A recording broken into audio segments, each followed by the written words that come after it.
जय हिंद, वंदे मातरम। स्वागत है आप सभी का आपके अपने YouTube चैनल GK के भंडारा पर। प्यारे साथियों, आज के इस वीडियो में साइंस के अति महत्वपूर्ण प्रश्नों का प्रैक्टिस सेट लेकर के आए जो आपके RPF SI और RPF कांस्टेबल में बहुत ही ज़्यादा महत्वपूर्ण। तो साथियों, आज के इस प्रैक्टिस सेट को आप लोगों को पूरा करना है और प्रैक्टिस सेट को पूरा करने के बाद आपको अपना स्कोर ईमानदारी के साथ कमेंट बॉक्स में शेयर करना। और ये वो प्रश्न है जो रेलवे के विभिन्न प्रतियोगी परीक्षाओं में साइंस के प्रश्न पूछेगा। तो ये प्रश्न आपके एग्जाम के लिए बहुत ही ज़्यादा महत्वपूर्ण होने वाले हैं। तो मैं जितने प्रश्न आपको करा रहा हूँ लगातार आप सारे के सारे प्रश्नों को कीजिएगा, क्योंकि इन्हीं प्रश्नों से आपका RPF कांस्टेबल एग्जाम निकलने वाला है। क्योंकि कंपटीशन इस बार बहुत ही तगड़ा होने वाला है। अगर कंपटीशन में अगर आपको सिलेक्शन पाना है तो लगातार आपको हमारे साथ जुड़े रहना होगा। तो चलिए फिर शुरू करते हैं। तो पहला प्रश्न है आपके सामने कि प्रोटीन का संश्लेषण होता है तो किस में होता है।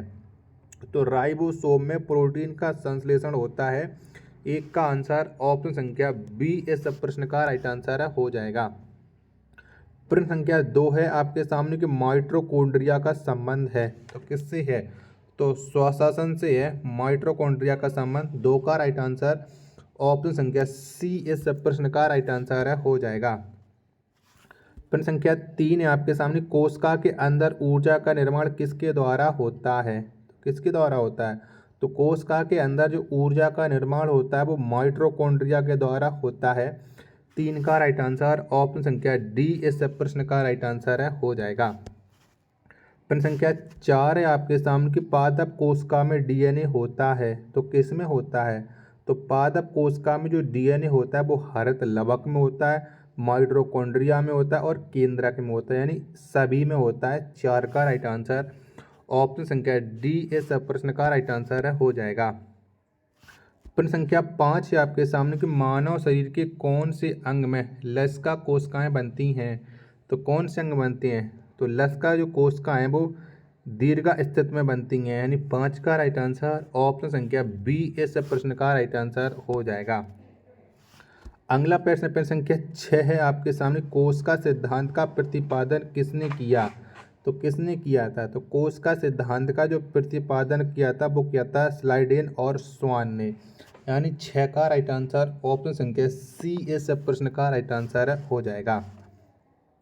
अगला प्रश्न प्रश्न संख्या 7 है आपके सामने कि अर्धसूत्री विभाजन पाया जाता है तो किस में पाया जाता है। तो जो अर्धसूत्री विभाजन है वो तरुण पुष्प कलिकाओं में पाया जाता है। 7 का राइट आंसर ऑप्शन संख्या डी इस प्रश्न का राइट आंसर हो जाएगा।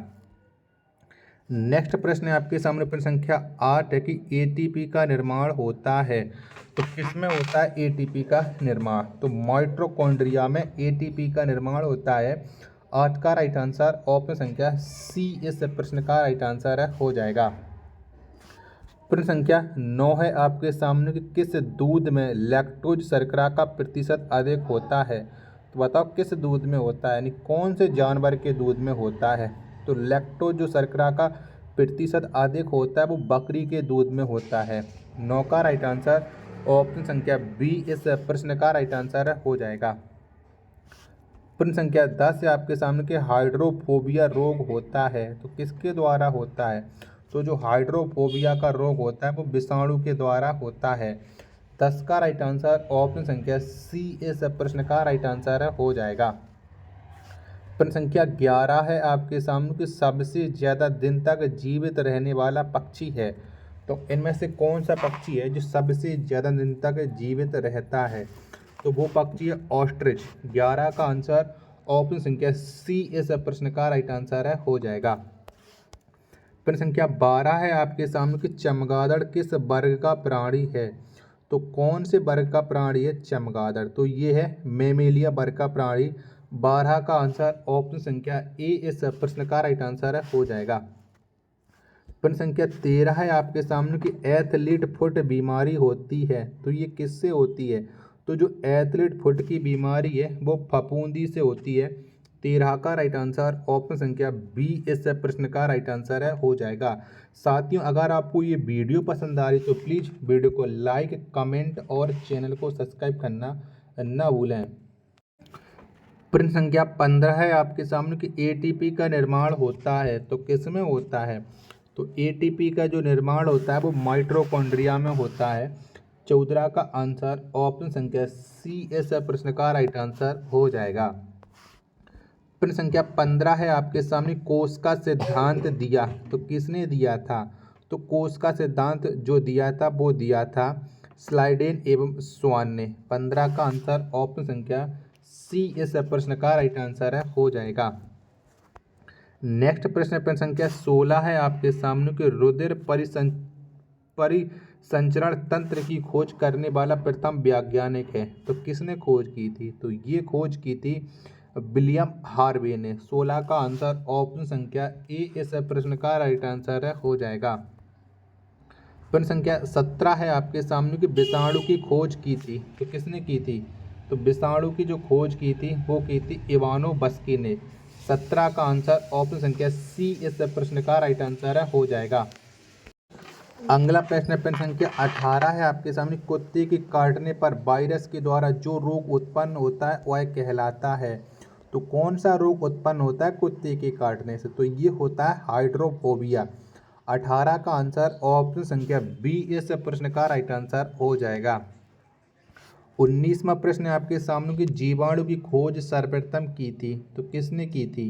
तो जीवाणु की जो खोज सर्वप्रथम की थी वो की थी लुवेन हॉक ने। 19 का राइट आंसर ऑप्शन संख्या डी इस प्रश्न का राइट आंसर है हो जाएगा। प्रश्न संख्या 20 है आपके सामने कि शकरकंद में भोजन संग्रहित होता है तो किस में होता है।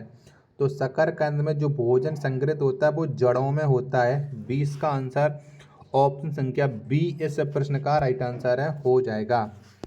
21वां प्रश्न है आपके सामने कि हल्दी के पौधे का खाने योग्य हिस्सा कौन सा है। तो कौन सा हिस्सा खाया जाता है हल्दी का। तो हल्दी का जो खाने योग्य वाला जो हिस्सा है वो है प्रकंद। 21 का आंसर ऑप्शन संख्या बी इस प्रश्न का राइट आंसर है हो जाएगा। प्रश्न संख्या 22 से आपके सामने की लिम्फोसाइट्स रक्षा करती है तो किससे रक्षा करती है लिम्फोसाइट। तो ये रोगाणुओं से रक्षा करती है। 22 का आंसर ऑप्शन संख्या बी इस प्रश्न का राइट आंसर है हो जाएगा। प्रश्न संख्या 23 से आपके सामने की आपातकालीन ग्रंथि है तो कौन सी है आपातकालीन ग्रंथि। तो एड्रिनल ये एक आपातकालीन ग्रंथि है। 23 का आंसर ऑप्शन संख्या ए इस प्रश्न का राइट आंसर है हो जाएगा। प्रश्न संख्या 24 से आपके सामने के पेलाग्रा रोग किस पोषक पदार्थ की लगातार कमी से होता है। तो बताओ पेलाग्रा रोग किसकी वजह से होता है। तो ये होता है नियासिन की कमी से। 24 का आंसर ऑप्शन संख्या ए इस प्रश्न का राइट आंसर है हो जाएगा। प्रश्न संख्या 25 से आपके सामने कि मानव शरीर में मास्टर ग्रंथि कहलाती है तो कौन सी ग्रंथि मास्टर ग्रंथि कहलाती है। तो ये पिट्यूरी ग्रंथि कहलाती है। 25 का आंसर ऑप्शन संख्या ए इस प्रश्न का राइट आंसर हो जाएगा। प्रश्न संख्या 26 से आपके सामने कि रक्त कब्रग्राह किसे कहा जाता है तो किसे कहते हैं। तो रक्त कब्रग्राह ये कहा जाता है प्लीहा को। 26 का आंसर ऑप्शन संख्या ए इस प्रश्न का राइट आंसर है हो जाएगा। साथियों वीडियो पसंद आ रही है तो प्लीज़ वीडियो को लाइक कमेंट और चैनल को सब्सक्राइब करना ना भूलें। प्रश्न संख्या 27 से आपके सामने कि निम्न में कौन सा खनिज लवण शरीर में बहुतायत मात्रा में पाया जाता है। तो कौन सा खनिज लवण पाया जाता है।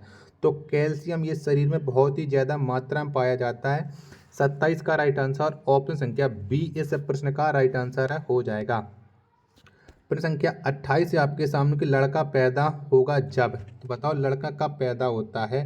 28 का राइट आंसर। तो ये लड़का जब पैदा होता है एक्स वाई गुणसूत्रों का जब मेल हो जाता है तब लड़का पैदा हो जाता है। 28 का राइट आंसर ऑप्शन संख्या सी इस प्रश्न का राइट आंसर है हो जाएगा। प्रश्न संख्या 29 से आपके सामने कि स्तनधारियों में मुख्य उत्सर्जी पदार्थ होता है तो कौन सा होता है। तो स्तनधारियों में जो मुख्य उत्सर्जी पदार्थ होता है वो होता है यूरिया। 29 का आंसर ऑप्शन संख्या ए इस प्रश्न का राइट आंसर है हो जाएगा। प्रश्न संख्या 30 है आपके सामने की श्वसन दर सबसे कम होती है तो किस में होती है श्वसन दर कम। तो ये सबसे कम होती है निद्रा में खर्राटे भरते समय 30 का आंसर ऑप्शन संख्या बी इस प्रश्न का राइट आंसर है, हो जाएगा। प्रश्न संख्या 31 है आपके सामने कि न्यूक्लियस की खोज की थी, तो किसने की थी? तो न्यूक्लियस की जो खोज की थी वो रॉबर्ट ब्राउन ने की थी। 31 का आंसर ऑप्शन संख्या सी इस प्रश्न का राइट आंसर है, हो जाएगा। प्रश्न संख्या 32 है आपके सामने कि अंतर्राष्ट्रीय जैविक कृषि फर्म संस्थान कहाँ स्थित है, तो कहाँ पर है? तो अंतर्राष्ट्रीय जो जैविक फर्म कृषि संस्थान है ये स्थित है लंदन में। 32 का आंसर ऑप्शन संख्या बी इस प्रश्न का राइट आंसर है, हो जाएगा। प्रश्न संख्या 33 है आपके सामने कि भारत का केंद्रीय औषधि अनुसंधान संस्थान कहाँ पर है, तो कहाँ पर है? तो भारत का जो औषधि अनुसंधान संस्थान है वो लखनऊ में है। 33 का आंसर ऑप्शन संख्या ए इस प्रश्न का राइट आंसर है, हो जाएगा।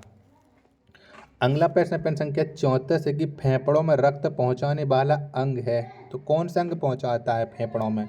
तो फेफड़ों में पहुंचाता दाहिना अलिंद। 34 का आंसर ऑप्शन संख्या बी इस प्रश्न का राइट आंसर, हो जाएगा। प्रश्न संख्या 35 है आपके सामने कि रक्त का कौन सा कण जीवाणु से रक्षा करता है, तो कौन सा कण करता है? तो ये संयुक्त रक्त कण करता है। 35 का आंसर ऑप्शन संख्या बी इस प्रश्न का राइट आंसर है, हो जाएगा। प्रश्न संख्या 36 है आपके सामने कि वायुमंडल में भारी गैस कौन है, तो कौन सी है? तो वायुमंडल में जो भारी गैस है वो है कार्बन डाइऑक्साइड। ऑप्शन संख्या डी इस प्रश्न का राइट आंसर है, हो जाएगा। अगला प्रश्न 37 है कि मनुष्य के शरीर में सबसे छोटी अंतःस्रावी ग्रंथि है, तो कौन सी है? तो मनुष्य के शरीर में जो सबसे छोटी अंतःस्रावी ग्रंथि है वो है पीयूष ग्रंथि। ऑप्शन संख्या बी इस प्रश्न का राइट आंसर है, हो जाएगा। 38वां प्रश्न है आपके सामने कि स्वस्थ मनुष्य के शरीर का ताप कितना होता है, तो कितना होता है? तो स्वस्थ मनुष्य के शरीर का जो तापमान होता है वो 6 फ़ारेनहाइट या 37 डिग्री सेल्सियस होता है। ऑप्शन संख्या ए इस प्रश्न का राइट आंसर, हो जाएगा। और 39वां प्रश्न है आपके सामने कि मानव शरीर को कितने निकोटिनिक अम्ल की प्रतिदिन आवश्यकता होती है, तो कितने की होती है? तो ये होती है 15 ग्राम की। ऑप्शन संख्या बी इस प्रश्न का राइट आंसर, हो जाएगा। तो साथियों आज के प्रैक्टिस सेट में इतने ही प्रश्न थे। अगर आपको ये प्रैक्टिस सेट पसंद आया हो तो वीडियो को आप लाइक कर देना। चैनल को आपने अभी तक सब्सक्राइब नहीं किया होगा ये मुझे मालूम है, तो चैनल को आप लोग जरूर सब्सक्राइब कर लेना। मिलते हैं अपने नेक्स्ट वीडियो तथा नेक्स्ट प्रैक्टिस सेट में, तब तक के लिए धन्यवाद। जय हिंद मेरे प्यारे सभी साथियों।